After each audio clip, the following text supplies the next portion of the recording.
quero comentar, eu já vou comentar essa questão que a André colocou, só vou comentar antes uma coisa que o professor Zandac comentou, que era a questão da intervenção da universidade, ou pelo menos o não atrapalhamento da universidade nas iniciativas. E eu vejo muito bem o que o senhor colocou, professor, porque a gente tem que ter sempre a noção de que a pós-graduação, a pesquisa, a extensão, a graduação, ela é feita na ponta. Então a gente não pode nunca perder essa perspectiva. Eu, quando estava na direção da unidade, eu sempre pensava assim, bom, eu tenho que estar aqui para possibilitar que as coisas aconteçam. Eu não posso atrapalhar, tenho que preferencialmente ajudar para que elas aconteçam, fomentar de alguma forma, mas nunca impedir ou atrapalhar. Porque quem faz a pós, quem faz a graduação, a pesquisa e a extensão é o professor, são os seus alunos, é quem está lá na ponta. Então, assim, eu vejo às vezes a dificuldade que nós temos de romper algumas limitações que são criadas por nós mesmos. Assim. Então, quando a gente pensa em fazer alguns tipos de arranjo, mais ou menos que não seriam propriamente arranjos multidisciplinares por si, mas digamos que nós tenhamos áreas do tipo a área de petróleo e gás, por exemplo, que é uma área que integra aqui na nossa universidade a química, a geociências, a física, a matemática, a informática, enfim, uma enormidade de áreas diferentes. Se nós quisermos trabalhar em conjunto, nós podemos, por exemplo, incentivar a reduzir os empecilhos ou os emperramentos burocráticos para que os programas de pós-graduação dessas áreas possam trabalhar em conjunto sem a necessidade de nós criarmos um outro programa de pós-graduação para abrigar essa área. Então, o meu interesse nesse tipo de situação seria, primeiro, vamos tentar fazer com que isso funcione de maneira transparente e por baixo, bem no background, para não haver nenhum tipo de empecilho burocrático. Vamos ter que criar uma comissão de pós-graduação, vamos criar toda uma estrutura que não vai ter como ser atendida. Então, na medida que nós pudermos facilitar essas interações, nós vamos estar fazendo essa interdisciplinaridade naturalmente, porque quem está na ponta sabe o que tem que fazer. Ele só quer a ajuda da universidade para que isso seja efetivado. Mas não vai ser a pró-reitoria, ou qualquer pró-reitoria, ou o próprio reitor, ou quem quer que seja, que vai dizer para o pesquisador da ponta como é que ele tem que fazer. O pesquisador sabe o que ele tem que fazer, onde é que ele quer chegar. Nós temos que tentar viabilizar em cima daquilo que o pesquisador sabe que tem que chegar, viabilizar e fazer com que isso aconteça. Depois eu vou falar sobre. Eu só queria, é possível voltar a ligar aí o Caio? Mostrar duas transparências que eu talvez passei rapidamente, não tive chance de. Eu já coloquei aqui, mas está delegado mais. Não está. Pelo controle aqui? Não, se for fácil, se for complicado, eu falo.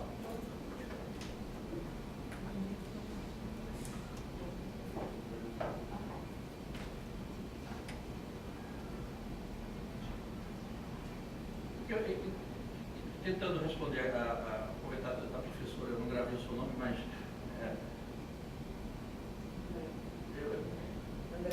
André, professora André. Eu me permitiria até discordar um pouco da senhora, mas acho que é importante a gente discordar para discutir. Mas eu, se entrar no ar, não sei se. Pronto, a questão demográfica, que eu acho um fator importantíssimo. Por que essa mudança está acontecendo no mundo? Existe um livro que provavelmente está esgotado, é um demógrafo francês, Jean-Pierre Chenet, escrito na década de 80. E eu lembro que quando eu li esse livro, eu tomei um susto. Porque o livro tem um título esquisito, A Vingança do Terceiro Mundo. E foi a primeira documento que eu li, muito antes de Frick, que chamava a atenção que o cenário do século XXI seria diferente. E chamava a Vingança do Terceiro Mundo, dizendo que exatamente a demografia do mundo sempre comandou. Por que é que o Japão explodiu para o mundo no final do século, da segunda metade do século XIX? Estava ligado a uma questão demográfica que o Japão se tornou, e assim por diante. E vários exemplos de história. E chamava a atenção que no século XXI países do então chamado terceiro mundo. É interessante, porque esse livro também me chamou a atenção. Os dados de 1960, dados da Unesco, 1960, classificavam o Japão como um país do terceiro mundo. As pessoas que forem da minha geração, e quem não for, eu recomendo uma chanchada brasileira chamada O Homem do Sputnik. O Oscarito, Jô Soares fazia o papel do americano, Norma Engel fazia o papel imitando o Brigitte Bardot, mas não importa. Porque esse filme tem de peculiar, e eu lembro, porque depois minhas filhas ficaram adolescentes, eu aluguei cassete para ver o que era o cinema nacional, mas lá tem uma piada. Piada típica, impossível de ser entendida, a não ser no contexto da época. Alguém dá ao Oscarito, que era o homem do Sputnik, um brinquedo, algum artefato. Ele pega e o objeto se quebra das mãos. Aí ele olha para cá e diz, tudo bem, é um produto japonês. Porque o produto japonês, no final dos anos 50, significava um produto de baixíssima qualidade vendido a R$ 1,99. Porque todos os países passaram por isso. Depois foi a Coreia, e agora a China, e assim por diante. Não, o famoso Xing Ling, mas com Xing Ling, e assim por diante, a história ocupando. Não conseguiu? Ah, então já sei o quê. Obrigado. Então, me perdoe aqui pela demora aqui, né?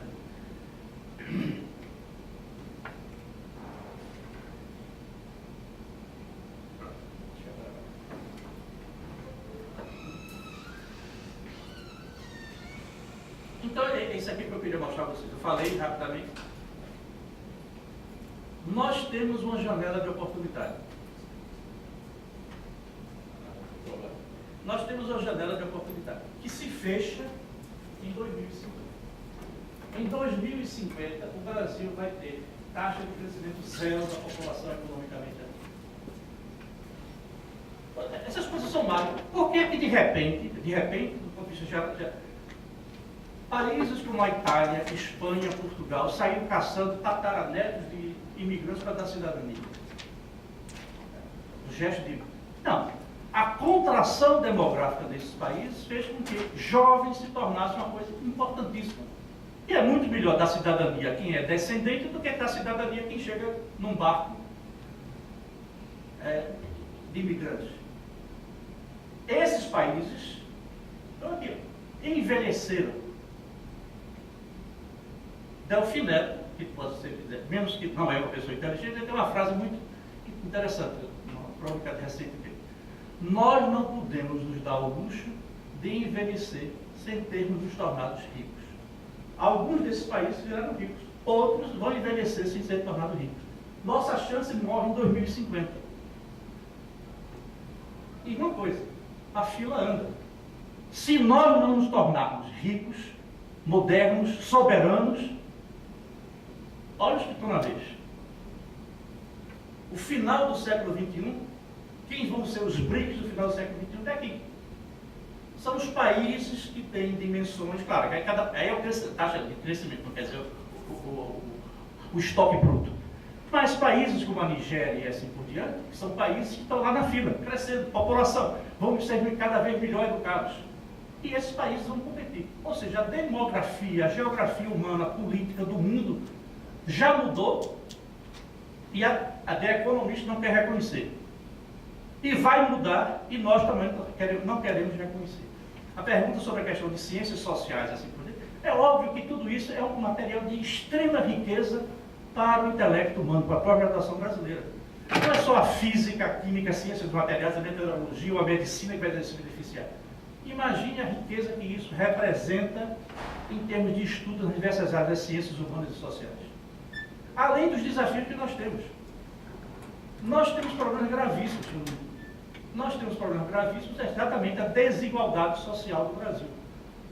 E nós temos também uma coisa acontecendo nesse país que também não se...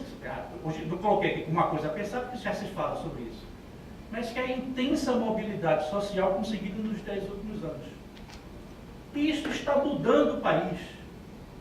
E o país branco de olho azul, para usar uma expressão que vocês lembram de quem foi, se recusa a reconhecer.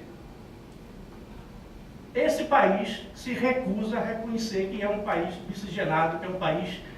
Quem olha a televisão brasileira sabe perfeitamente que não está olhando a população brasileira. A população brasileira que você encontra nas praias ou nos estádios de futebol, antes dos alemães, porque os alemães também embranqueceram a população brasileira, né? Porque os ingressos são mais caros, de repente o público que vai para assistir jogo de futebol hoje em dia no Brasil é um público socioeconômico diferenciado. Mas o Fla-Flu de antigamente, no Maracanã do Geraldino, do pessoal que pagava para ficar em pé para assistir o jogo, é claro que é uma população brasileira diferente do que a gente vê na televisão. E nós, olha aqui, quantos negros estão aqui dentro dessa sala? No Instituto de Estudos Avançados da URGS, nós somos ainda um país extremamente elitizado. Mas fizemos progressos enormes. E nós temos que enfrentar problemas como, por exemplo, a extrema hemorragia, as vidas desperdiçadas todo final de semana na periferia das grandes cidades, jovens entre 15 a 25 anos, a maior causa de morte é violência, homicídios, tanto como praticantes, mas especialmente como vítimas. Esse é um problema real. Nós estamos sangrando, esse país está sangrando na sua juventude, especialmente na sua juventude de pretos, e nós fazemos porque está na página 17 do jornal. Onde da pós-graduação da URGS está sendo discutido isso? Na de Pernambuco, tenho certeza que não está. Mas são problemas da nossa sociedade e é obrigação da academia discutir. E nós fazemos de conta que esse é o problema. Não. Se os Estados Unidos não mudarem na sua agenda de pesquisa, não deve ser importante, porque nós seguimos a agenda de pesquisa dos países desenvolvidos. Se nós queremos ser um país moderno, justos e soberanos em 2050, nós temos que enfrentar esse problema agora nos próximos 20 anos. Voltando então somente ao ponto. Professora, eu também sou um fruto da escola pública. Eu estudei no meu secundário, colégio militar, e apesar de ser pago, era uma taxa simbólica, posso considerar como público. Era acesso livre, mediante um rigorosíssimo exame de admissão. Mas o meu ensino fundamental foi feito numa escola pública. Era uma excelente escola. Mas eu não entrei lá por mérito. Eu entrei porque depois de terceira tentativa, minha mãe conseguiu falar com o meu padrinho que conseguiu um bilhete do deputado que me colocou. Porque a escola pública era isso, era muito boa para poucos. Na minha geração, na geração até 20 anos atrás, o ensino fundamental era elitizado. Ele era muito bom, meu colégio, ginásio estadual, academia. Mas assim, para quantos? A imensa maioria dos povos brasileiros ficavam em escola. Hoje em dia vão para a escola só por causa da merenda. É verdade. Mas uma geração atrás, as crianças ficavam com fome e analfabetas nas suas casas. E o fato é que na virada do século 2000, o Brasil conseguiu um feito histórico que não foi celebrado. Pela primeira vez, nós conseguimos a cobertura universal do ensino fundamental brasileiro. As nossas crianças de 7 a 14 anos, pela primeira vez na história brasileira, passaram a ter oferta de escola. A escola é vagabunda, é ruim? É, mas muito melhor do que não ter escola. Isso, todos os países hoje desenvolvidos conseguiram há 300 anos. E os nossos vizinhos, Argentina, Chile e até México, conseguiram no início do século XX. Aí voltamos para o problema. A massificação. Primeiro, há uma distinção que precisa ser feita que a gente mesmo não reconhece.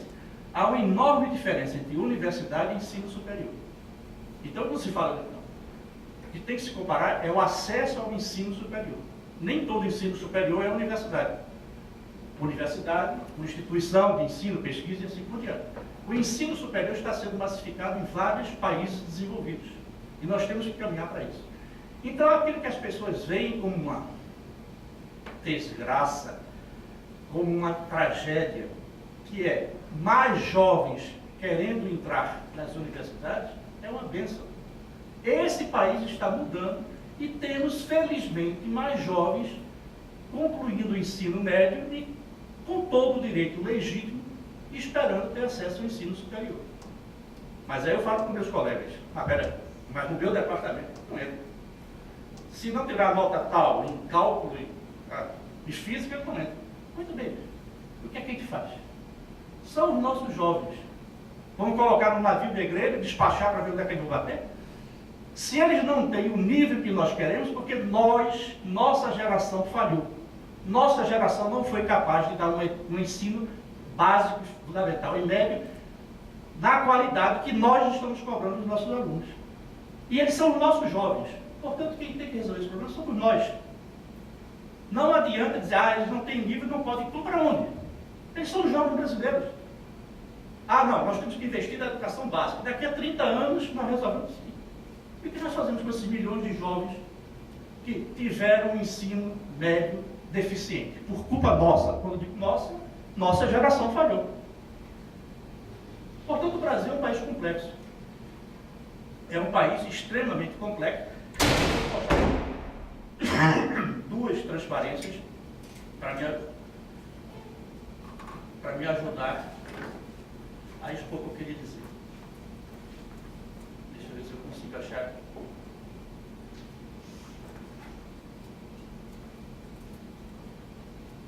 Estou conseguindo. Se não conseguir, eu vou desistir, cara.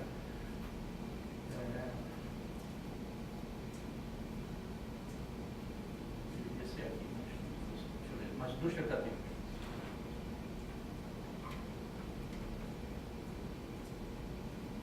Esse aqui. O que nos falta é aquilo que une todos os países, é um sentimento de nação. Você vá aos Estados Unidos, vá à França, vá ao Japão, leia os documentos, não importa se eu torço aqui estou no Rio Grande do Sul, pelo Grêmio, ou se eu torço pelo Internacional, se eu torço pelo Náutico ou pelo Sport, Pernambuco, pelo Santa Cruz.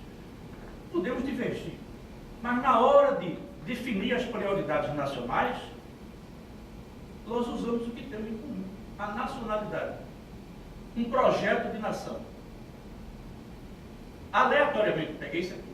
Qualquer documento escrito por qualquer sociedade científica, por qualquer grupo acadêmico americano, tem sempre alguma coisa. Comitê da Nova Biologia do século XXI, 2009. O subtítulo: assegurando que os Estados Unidos vai liderar a próxima revolução da biologia. Naquilo que eles não lideram, o que os Estados Unidos têm que fazer para recuperar a liderança? Pega o documento da Coreia. O que é que nós temos que fazer para alcançar posição de destaque? Pega o documento do Japão, ou da França. No Brasil, nós não somos capazes de superar as nossas diferenças e verificar quais são as prioridades que nós temos como nação. E quais são as nossas responsabilidades para usar a nossa competência, respeitado a liberdade individual, obviamente, a liberdade acadêmica, de usar nesse sentido. A última transparência que eu queria mostrar, e só para encerrar isso aqui, se eu conseguir achar facilmente, porque quando eu tive a oportunidade de apresentar esse imagem, isso é um choque mesmo para brasileiro, mas imagine no exterior.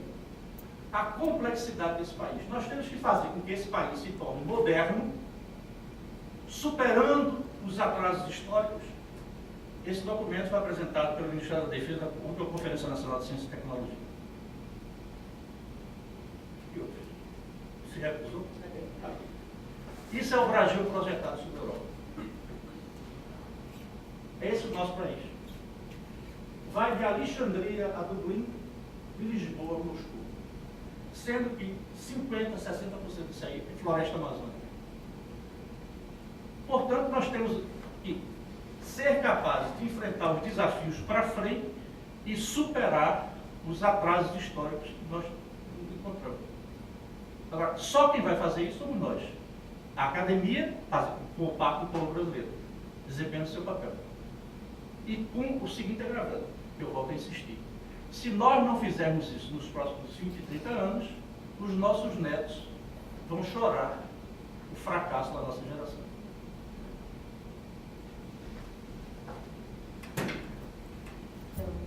Eu acho que nós já estamos na hora. Eu agradeço a todos e gostaria de lembrar que, então, dia 12, a próxima quinta-feira, vai ser a última conferência do ciclo de debates desse ano do IREA. E O título é Memória Biológica e Memória Social, sempre pensando na interdisciplinaridade. Os palestrantes é o professor Ivan Izquierdo, que hoje está no Instituto do Cérebro da PUC, foi professor da UFRGS, e o professor César Barreira, da Universidade Federal